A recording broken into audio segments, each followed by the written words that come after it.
Yaorana et bienvenue dans Manava. Apprendre que votre enfant est atteint d'un cancer est une épreuve très difficile. Cela bouleverse la vie de toute une famille. Il est important d'en être informé et pour en parler aujourd'hui, j'accueille Nassim Bencheida, qui est médecin responsable du pôle dépistage à l'ICPF, l'Institut du cancer de Polynésie française. Guillaume Henriquet, qui est président de l'association Tous pour Lola. Yorana. Naïki Lutz, qui est là pour l'association Sourire à la vie. Yorana. Et Noéline Colombel, qui est présidente d'honneur de l'association Perero Ere Ote Tama. Yorana. Bienvenue à vous quatre, ravi de vous accueillir sur ce plateau. Nassim, première question pour toi. Qu'est-ce qu'un cancer pédiatrique et quelles en sont les formes les plus fréquentes chez l'enfant ? Un cancer, pédiatrique ou pas, ce sont des cellules qui normalement se développent tranquillement et là elles prennent le dessus, elles se développent et elles ne s'arrêtent pas de se développer, elles prennent la place des autres cellules normales et ça devient une tumeur, ça devient une excroissance, puis une tumeur et puis éventuellement ça peut migrer, et on appelle ça des métastases et elles vont migrer dans des endroits du corps autres, dans n'importe quel endroit éventuellement du corps. Et quels sont les plus fréquents chez l'enfant ? Alors chez l'enfant, les cancers ne sont pas les mêmes que chez l'adulte. Ils ont des cancers spécifiques, on va en parler, oui. on en parlera. Mais les plus fréquents, c'est les leucémies d'abord. Il y a plusieurs types de leucémies, dont la principale, c'est la leucémie lymphoïde qui est aiguë. Et donc, c'est comme son nom l'indique, elle peut être très rapidement, voire mortelle, si elle n'est pas prise à temps. Par contre, on a bien sûr de très bons traitements. Ensuite, on a les tumeurs solides, on a les tumeurs du cerveau, on a les tumeurs de la moelle épinière et on a les lymphomes qui font partie des principaux cancers. Alors on va essayer, vous êtes là pour 3 associations différentes, donc on va essayer d'expliquer à chacune ce que sont ces associations. Guillaume, l'association Tous pour Lola, tu nous en parles ? Oui, alors l'association Tous pour Lola, c'est une association donc qui œuvre en faisant des levées de fonds pour aider les enfants atteints du cancer tout simplement. Donc on essaie de les aider de la manière que l'on peut, c'est-à-dire avec les fonds que l'on récolte, avec la générosité aussi des gens et des partenaires. Le but, c'est d'aider aussi donc les associations comme l'association du CHPF, qui œuvre quand les enfants ils vont là-bas pour leur changer un peu les idées, voilà. Explique-nous Tous pour Lola, en fait, l'histoire, l'origine de Alors, l'origine de Tous pour Lola, c'est Lola, justement. Voilà. Une petite fille de 2 ans et demi, on lui a diagnostiqué un cancer, donc la leucémie aiguë. Et de là, en connaissant le papa, on a voulu faire quelque chose, en fait, dans un premier lieu pour elle. Donc, pour les aider aussi financièrement. Donc, c'est des amis qui se sont... Des amis ou des proches, vous vous êtes concertés, vous avez dit on va monter une association, on va les aider. Voilà, tout à fait. Niki, toi tu es là pour l'association Sourire à la vie. Tu nous en parles un petit peu aussi ? Oui, exactement. Donc c'est une antenne qui a été créée à Tahiti, mais c'est une antenne d'une fondation qui existe depuis déjà plus de 15 ans en France, dont la mission c'est d'accompagner les enfants dans le cadre de leur traitement pour leur offrir une vie d'enfant, parce que se retrouver du jour au lendemain dans un milieu hospitalier coupé de la scolarité. Donc cette fondation-là accompagne les enfants en leur proposant de continuer à vivre leur vie d'enfant à travers des séjours, à travers des stages.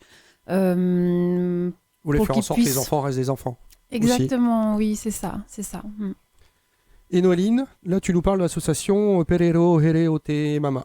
Si tu veux bien. Alors, c'est l'association Perero Ere Ote Tama. Ote Pama, je te prie de m'excuser. Tama. Oui. Ok. Tama, c'est enfant. D'accord. Voilà, elle existe depuis 2008. Et ça a été créé à l'hôpital Maman, à cette époque-là. Et aujourd'hui, ça continue. Et depuis l'année dernière, vraiment, on est en... Et que fait cette association ? Dans cette association, d'abord, elle est composée uniquement du personnel de la pédiatrie. Donc, on a pour objet l'amélioration surtout des soins et la qualité de vie des enfants et des parents qui accompagnent au niveau de l'hospitalisation. D'accord.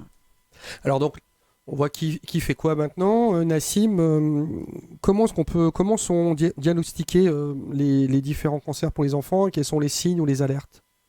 Alors ça va dépendre bien sûr des cancers, hein. Chaque cancer a des symptômes, une symptomatologie plus spécifique.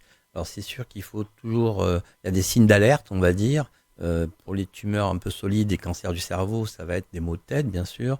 Ça va être des nausées, des vomissements. Ça peut être des troubles de la vision, des troubles de l'audition, des troubles de la parole.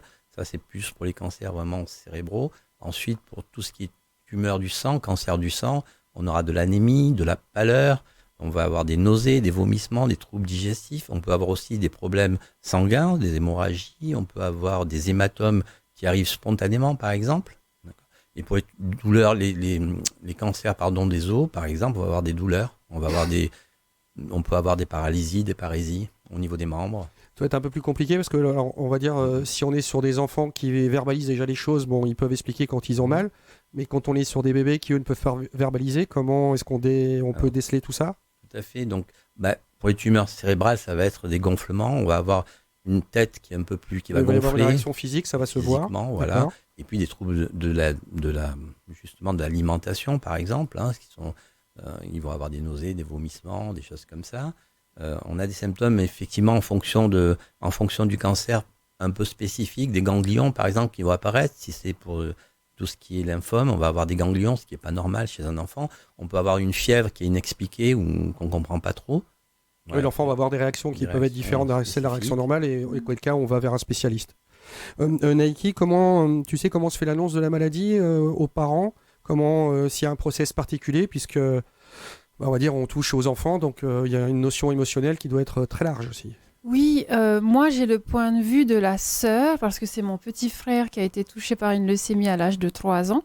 Donc j'ai ce point de vue-là et voilà, le diagnostic a été fait vers 15h l'après-midi. Et le soir, en fait, il prenait l'avion pour la France. Ah oui, ça a été radical. Donc du coup, c'était il y a 22 ans maintenant. Donc à ce moment-là, je pense qu'on ne prenait pas de pincettes pour annoncer. Voilà, le diagnostic est celui-là. Et en fait, les décisions sont prises très rapidement. Il y a peut-être la notion d'urgence aussi. Oui, c'est ça. Les décisions sont prises très rapidement. Et donc du coup, en quelques heures, en fait, le quotidien change.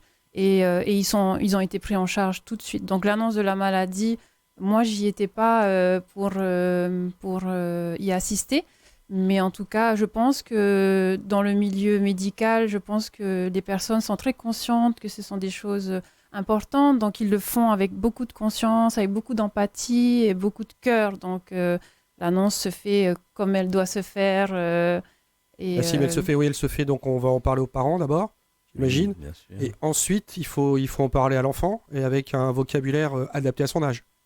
Tout à fait. Hein. Donc, on sait que quand même 50% des cancers de l'enfant, c'est avant 5 ans. Donc, on a souvent des enfants très jeunes. Donc, c'est vrai que, bien sûr, qu'il faut leur dire. Hein, il y a des manières des mots qu'on peut leur dire, leur expliquer par des dessins. Mais c'est toujours, bien sûr, c'est toujours délicat et chargé de beaucoup d'émotions. Hein. Noéline, comment réagissent les plus petits, justement, en termes de stress, de peur? Vous avez aussi une approche qui est particulière puisque vous êtes rompu à tout ça. Oui, bon, pour nous, c'est pas très facile une fois qu'on a le diagnostic. Hein, et pour les parents aussi. Donc, tout cet entourage-là est chamboulé. Quoi, hein. Est-ce que c'est pas l'entourage qui gère un peu de stress pour l'enfant aussi? Est-ce qu'on communique pas notre stress à l'enfant? Sûrement. Si, tout à fait. Exactement. Ouais. L'enfant est stressé, le parent est stressé. Et c'est à nous à prendre le dessus et à temporiser tout ça. Il faut réussir à trouver le juste milieu. Le Guillaume, juste milieu, ouais. donc les parents de Lola ont appris la nouvelle et, en termes de réaction, et quel a été le changement concret dans la vie? Parce que, comme tu le disais, Naiki, tout à l'heure, ça peut être rapide, radical, et il faut s'adapter tout de suite. Bien sûr, alors ça a été très rapide en fait.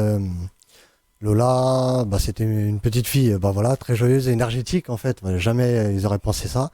Mais il y a eu l'apparition de bleus, voilà, et de taches sur son corps. Donc ils ont été voir le médecin et c'était diagnostiqué donc tout de suite avec les analyses. Je peux demander quel type de cancer elle avait? La leucémie. Leucémie, d'accord. Voilà. Donc. Et donc de là, c'est enchaîné 7 semaines d'hospitalisation, simplement. Malheureusement, là, on a eu une en réanimation aussi, voilà. Suite à tout ça, elle a eu plein de soucis. Niveau aussi pour s'alimenter. Donc elle a dû avoir la sonde pour s'alimenter.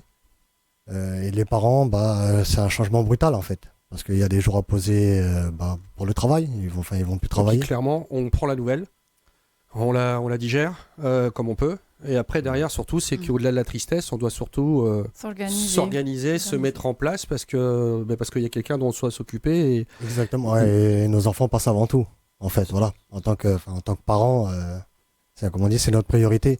Donc oui, il y a eu énormément de changements. Après, il a fait avec. Et, c'est une famille qui est forte. Oui, puis oui, donc, apparemment, et l'association et les amis que vous êtes les ont bien aidés. Nassim, Guillaume nous disait qu'ils ont vu des tâches apparaître, ce genre de choses. Comment est décidé le plan de traitement ? Est-ce que le fait que ça soit pour les plus jeunes aussi, ça c'est plus complexe ? Alors, on a des traitements spécifiques, effectivement. C'est toujours donc, en fonction, bien sûr, de chaque tumeur ou chaque cancer. Pour les cancers qui peuvent s'enlever, c'est la chirurgie en priorité. Mais ensuite, la plupart des cancers, entre autres du sang, c'est la chimiothérapie en premier lieu.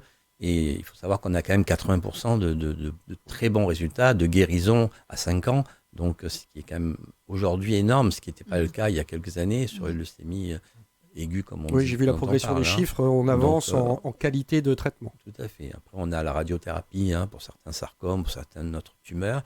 Et puis, on commence à mettre, comme pour les adultes, des thérapies ciblées ou de l'immunothérapie chez les enfants. Avec évidemment, j'imagine, on espace un peu plus pour que l'enfant puisse physiquement supporter tout ça ? Pas spécialement ? Là, les enfants sont vraiment très réactifs, très sensibles aussi à la chimiothérapie. Du coup, des effets secondaires, bien sûr. Mais heureusement, c'est des effets secondaires qui, dans la plupart des cas, s'estompent à la fin du traitement, des traitements. Niki, le parcours des jeunes malades au sein de l'hôpital s'organise comment ? Comment est-ce qu'on organise la vie d'un jeune homme ou d'une jeune fille ou d'un garçon au sein de l'hôpital pour les traitements ? Ça dépend. Si la chimio est médicamenteuse et peut être faite ici, l'enfant il a la chance de rester quand même connecté avec ses proches qui peuvent passer le voir. Mais si l'enfant est envoyé en Evasan, du coup, les familles sont logées dans des centres hospitaliers où les parents sont logés aussi à côté. Et donc, il y a une petite communauté, je parle du cas de ma maman, une petite communauté d'Iliens, en fait, à Margency, avec les Guadeloupéens, les Martiniquais, tout ça. Donc, il y a quand même une entraide entre parents. La notion d'éloignement les rapproche, justement, oui, voilà, c'est ça. Et donc, du coup, le quotidien d'un enfant, c'est rythmé par les traitements, par les prises médicamenteuses, par les activités qui sont proposées aussi à l'hôpital. Et voilà. Tout peut être fait, je vous pose la question à tous, mais tout peut être fait, tout doit être fait à l'hôpital ou il peut y avoir des traitements qui se font à domicile ? Au départ, tout se fait à l'hôpital et tous les enfants sont évassanés sur la métropole. Ça, c'est clair au départ, parce qu'on n'a pas la possibilité aujourd'hui de traiter ces patients-là, ces enfants-là ici.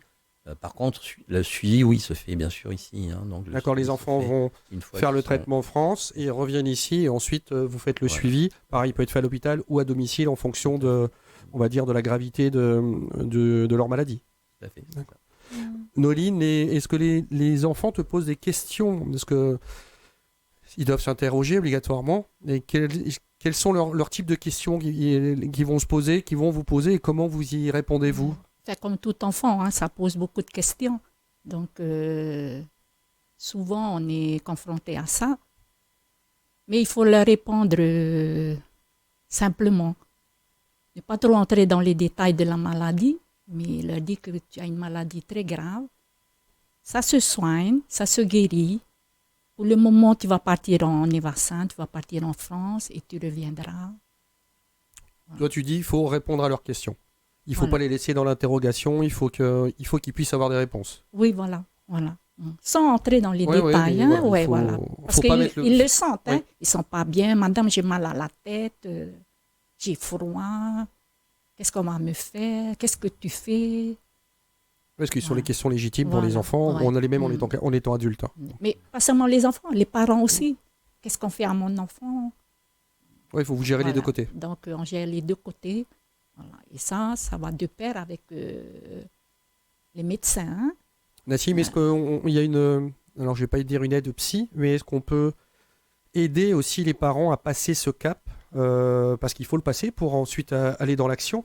Et est-ce qu'on les aide aussi, les parents? Oui, normalement, il y a toujours Une sorte de cellule, on va dire. cellules où ils peuvent aller voir, bien sûr, des gens qui vont les aider, hein, des psychologues, voilà, des psychologues, entre autres, quoi, qui vont les aider. Et puis, non, la prise en charge est toujours perfectible, mais actuellement, oui, il n'y a pas que les médecins, hein, il y a toute une équipe derrière. Donc, oser aller vers les médecins en leur disant...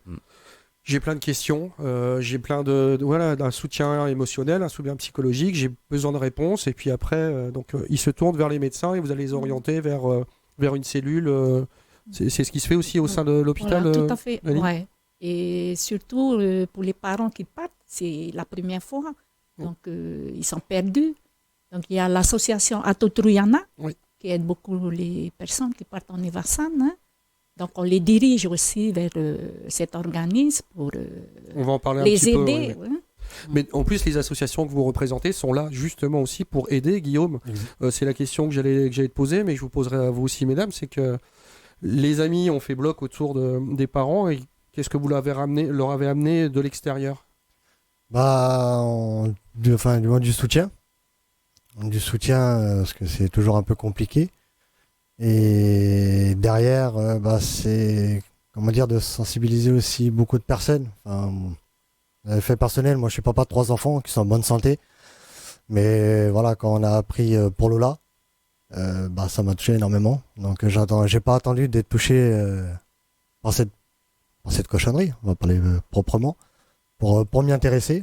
Et pour essayer de faire des choses pour, donc on essaie d'aider au maximum. Vous soulager aussi peut-être dans le quotidien ou ce genre de choses. Ça a été un peu compliqué parce qu'on n'était pas voisins, mais voilà, rien qu'un soutien moral, c'était beaucoup quand déjà. Le papa ou la maman, un petit coup de mou, un petit coup de fil, qui puisse s'épancher, qui puisse vous parler, que vous puissiez lui parler d'autres choses aussi, parce que hélas, la vie continue à côté. Exact. Nike nous disait c'était son petit frère, donc mais Nike a aussi une vie à côté, et ainsi de suite. Donc la notion de famille doit être bien présente et d'amitié doit être bien présente. Oui, voilà, on essaie. C'est un vrai booster. Et c'est vrai qu'avec le papa, on s'est connu il y a quelques années maintenant, et voilà, c'est plus qu'un ami aujourd'hui, quoi. Comment s'organise Nike là comment s'organise concrètement le départ en France? Si un bébé ou un jeune garçon ou jeune fille doit aller faire le traitement en France, comment est-ce que on va mettre ça en place? Les parents sont accompagnés en Evasan par une infirmière généralement et arrivés là-bas, ils sont installés dans le centre hospitalier et puis ensuite c'est des protocoles en fait qui rentrent en marche et puis voilà, c'est une grande machine et les parents plongent, on va dire, dans tout ça, dans tous ces protocoles de soins. Et le rôle, ou en tout cas ce que souhaite Sourire, c'est aussi apporter un soutien aux parents qui arrivent en France parce que ils ont créé, donc cette fondation a créé une clinique à Marseille, juste à côté de l'hôpital de la Timone, où justement l'enfant peut être pris en charge pour certains protocoles, mais la clinique offre un cadre beaucoup plus familial et beaucoup plus jovial parce qu'il y a des salles de danse, des cours de danse, des cours de yoga, de méditation, de respiration et cette petite clinique un peu avant-gardiste a vraiment pour ambition en fait d'offrir un quotidien avec hors du cadre hospitalier, des murs blancs, de tout ça, où il y a beaucoup plus de chaleur, beaucoup plus de personnel aussi, de prestataires qui vont venir offrir leurs compétences, que ce soit comme moi par exemple, que ce soit pour le yoga, la méditation, etc. Et du coup, l'enfant, et tout ça vient en fait de l'idée donc Frédéric Soto qui est le président, qui lui est un sportif de haut niveau. Il a essayé de se demander comment, avec les mêmes outils avec lesquels un sportif de haut niveau se prépare pour une compétition, comment ces mêmes outils-là, on peut les donner aux enfants pour que, se préparer pour une opération, ça demande du mental, ça demande du corps, ça demande d'avoir travaillé émotionnellement. Donc ces mêmes outils-là, pendant les stages ou à la clinique, sont utilisés sur des enfants différemment, mais l'objectif est le même. Comme des sportifs de haut niveau, ça va être de les préparer physiquement de les préparer physiquement à travers du sport, de les préparer mentalement à travers de la visualisation, de la méditation, de la pensée positive.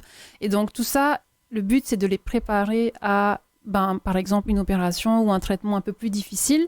Et surtout, pour ne pas qu'ils retournent dans la vie normale et qu'il n'y ait pas un trou, en fait, ou en tout cas un fossé entre leur vie d'hôpital. Il faut qu'ils gardent une socialisation aussi avec les autres enfants. Oui, ils gardent des passerelles, des liens. C'est ça, et puis comme ils sont coupés avec l'école, donc du coup, c'est le moyen aussi de maintenir un contact quand même avec l'école, parce que sinon, en fait, ça fait 1 an d'une vie coupée de tout, et émotionnellement, quand l'enfant retourne dans la vie normale, il y a beaucoup plus de poids, en fait. Cette émotion, elle est beaucoup plus pesante, et donc du coup, ça prend le dessus sur sa vie d'enfant plus tard. L'idée, c'est qu'il y ait des sas, on va dire, et qu'ils puissent Ça réintégrer une vie normale par étapes. C'est ça. Et alors, tu parlais de scolarisation. Alors, j'imagine que les traitements sont assez longs. Comment est-ce que les enfants peuvent suivre, donc se faire se peut évidemment, un programme scolaire, et comment est-ce qu'on fait pour justement les laisser dans un rythme d'enfant aussi? Ils sont suivis au niveau scolaire, il y a des professeurs dans les CH1, dans l'hôpital. Hein. Il y a aussi des professeurs qui suivent les enfants, qui leur donnent des cours. Donc, ils ne sont pas totalement lâchés du milieu scolaire. Pour le psychologique, c'est très bien aussi. Le psychologique, c'est très très bien. Et tout ce qu'a dit, c'est vraiment Naki, capital, Naki. Hein. C'est vraiment, c'est 30% d'amélioration du traitement grâce à ça. Hein. Donc, ce qu'on disait en dehors, hein, il faut que la notion de positivité et d'énergie prennent le dessus aussi. Pas facile, évidemment. Bien sûr. Et nous, en tant que médecins, on est souvent limités. On n'a pas ce temps-là. Et c'est très bien que les associations fassent ce travail-là. Oui, et c'est énorme. Extraordinaire, c'est voilà, sûr. Ouais. C'est énorme. On parlait des enfants, de les mettre en place, mais de mettre en place plein de choses. Mais les parents, ils ont aussi une vie à côté. Et entre autres, ils ont un travail, ils ont ce genre de choses. Comment est-ce qu'on s'organise? Est-ce qu'il y a des prises en charge? Est-ce qu'il y a des aides? Guillaume, tu as un exemple peut-être, non? Non, par rapport au papa et à la maman de Lola, non, il n'y a pas spécialement de prise en charge. Localement, vous savez s'il y a des aides? Comment on va pallier au fait on va pas travailler puisqu'on s'occupe de son fils ou de sa fille, mais la vie à côté, elle doit continuer aussi parce qu'on a tous des charges et des obligations. Comment est-ce qu'on fait pour y répondre? En fait, en général, il n'y a pas d'aide. Donc, le parent qui travaille, il doit prendre congé. Bon, souvent, chez les enfants, on a besoin d'un accompagnateur. Donc, c'est la maman ou le papa qui part. C'est l'un ou l'autre. Donc, c'est pris en charge par la la caisse de prévoyance sociale. Hein? Voilà. Et puis aussi, si on est au sein d'une famille, mais la famille, elle continue à rester en Polynésie, à vivre et à avoir sa vie. Donc là, il y a la CPS qui va donner un coup de main. Il y a des aides qui peuvent être allouées, ce genre de choses? C'est pris en charge la CPS, il n'y a pas de souci, ce côté-là. D'accord. Et donc la continuité scolarité, elle est faite. Et ensuite, comment est-ce qu'on gère le retour à l'école pour on va dire les plus petits ou même les jeunes ou les ados? Nassim? En fait, tout dépend de l'état, bien sûr, de santé et de l'état par rapport au traitement que les enfants ont eu. Et en fonction de si tout se passe bien, ils peuvent reprendre. En général, après 2 ans, les 2 premières années, c'est souvent compliqué, mais après 2 ans, ils peuvent reprendre justement des cours et retourner en classe en prenant parfois des précautions parce qu'ils restent fragiles, hein, puisqu'ils continuent à être suivis. Et bien sûr, en expliquant à la classe et en prenant des précautions, il y a effectivement, ils sont à risque d'attraper beaucoup plus facilement des pathologies, hein, donc il faut que ça se sache, il faut que les instituteurs ou les professeurs le sachent, communiquer avec eux. Ouais. Guillaume, tu nous parles de l'événement qui va être organisé le 18 mars, si tu veux bien. Oui, donc c'est un événement qui s'appelle le marathon Tous pour Lola. Donc c'est un événement le premier événement de cette année, dans le but donc voilà de lever de fonds et de sensibiliser les gens aussi au niveau du cancer pédiatrique, parce que beaucoup de personnes ne connaissent pas. Donc on a décidé de créer cet événement donc avec un tamouré marathon et un marathon fitness. Et on a la chance d'avoir pour le tamouré marathon Tokai qui viendra l'animer. Et en ouverture de l'événement, nous avons le chanteur Eto qui sera présent, voilà, qui nous fait la gentillesse d'être présent pour ouvrir et chanter pendant 1 heure. D'accord, donc ça sera Tous pour Lola, qui est prévu le 18 mars 2023 au stade du lycée de Montre-nous, Taravao. tu as un t-shirt, Oui, tu veux du le lycée de montrer. Taravao. Donc voilà, c'est le 18 mars au stade du lycée de Taravao de 12h à 16h. Voilà, on le voit bien à l'écran. Et Nike, tu voulais aussi nous parler, tu voulais nous passer un petit message? Oui, alors le message que j'ai envie de passer aujourd'hui, c'est vraiment aux familles qui, dans le cadre de leur famille, voilà, ont eu un enfant qui est passé par là. Mais même que ce soit il y a des années, je pense qu'un enfant qui est passé par toutes ces étapes, ça devient un enfant assez spécial. Ça devient un enfant qui est très connecté à ses sentiments, à ses émotions et qui porte quelque chose en lui toute sa vie. Et même si il est guéri, là, il y a quand même une charge émotionnelle qui dure longtemps. Et donc, c'était un message pour dire, je pense que c'est le cas de toutes les associations. Contactez-nous parce que dans le courant de l'année 2003, on va faire beaucoup d'actions. Notamment des séjours, c'est vraiment ce sur quoi Sourire essaye de travailler, des séjours à thème où l'idée c'est d'embarquer l'enfant aussi sans les parents. Alors ça c'est un grand challenge aussi parce que les parents, les mamans sont très protectives sur leurs enfants et Normal, donc c'est un vrai process et c'est un vrai challenge, mais en même temps c'est beau ce que ça peut apporter de rendre à l'enfant son autonomie et aussi de le voir évoluer dans un cadre avec plusieurs autres enfants. Donc grâce à des partenaires comme RTT, Six Passengers, le club de plongée de Rangirois, les hôtels Mate A, on a la chance de pouvoir leur offrir des séjours où justement on les invite à venir. Et hors cadre et pouvoir... C'est ça. Ouais. Et on est encadré par Céline, notre infirmière, par un médecin à chaque fois. Donc à chaque fois, ce sont des choses qui sont faites, qui sont bien faites, bien encadrées. Donc ne pas hésiter à se tourner vers vous. Oui, et voilà, contactez-nous, même si ça fait longtemps. On est tous connectés par ça. On a tous été touchés, que ce soit toi, par exemple, avec ton ami. Si on est dans ce domaine, ou en tout cas, si on est touché par cette cause, on a ça en commun. Donc, rencontrons-nous, réunissons-nous. C'est une belle communauté. Il faut se rassembler autour de tout ça. Même si ça fait longtemps, venez partager votre expérience. Ça sera Voilà, ça sera la conclusion. Et moi, je voulais rajouter un petit mot, parce que j'ai posé la question, et Guillaume m'a dit que Lola est en rémission, donc elle va mieux, et je trouve que c'est un message de positivité que je voulais passer pour conclure cette émission. Merci à vous quatre, merci pour votre engagement. Bonne fin de journée sur TNTV, et à demain. Oh, lolo.